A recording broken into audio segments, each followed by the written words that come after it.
আপনারা অনেকেই আমার কাছে জিজ্ঞাসা করেন ড্রাগন ফল কি সারা বছর হয়? অ্যান্সার হচ্ছে না, এটা সারা বছর ফুল ফল দেয় না।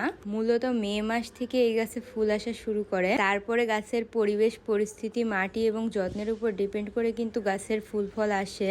আর এগুলো থেকেও সব থেকে গুরুত্বপূর্ণ হচ্ছে আল্লাহর রহমত। আমরা কিন্তু 3 বছর আগে একটা ছোট্ট বালতিতে 1 হাত পরিমাণ একটা ডাল লাগিয়েছিলাম, সেই ডাল থেকেই কিন্তু এত বড় একটা বাগান। অনেকে আমার কাছে এমনও প্রবলেম শেয়ার করেছেন যে 4-5 বছর হয়ে গেছে, তারপরেও আপনাদের কাছে ফুল ফল আসে নাই। আসলে এটার মেন কারণ আমি আপনাদের গাছটা না দেখে বলতে পারবো না। দেখা গেল আপনি আপনার গাছের মাটিটাই ঠিকভাবে রেডি করেন নাই, অথবা ঠিকমতো পানি দেন না, অথবা অতিরিক্ত পানি দিয়ে ফেলেন গাছে। আরো একটা কারণ হতে পারে, দেখা গেল আপনি গাছটাকে একদম ছায়াযুক্ত স্থানে রেখে দিয়েছেন, কিন্তু এই গাছ কিন্তু রোদ অনেক পছন্দ করে, তাই এই গাছটাকে অলওয়েজ রোদে রাখতে হয়। আমাদের এই গাছগুলোতে কিন্তু মে মাস থেকে শুরু করে ফুল ফল আসতেই আছে। একবার ফল সংগ্রহ করার পর আবার নতুন ফুল চলে আসে।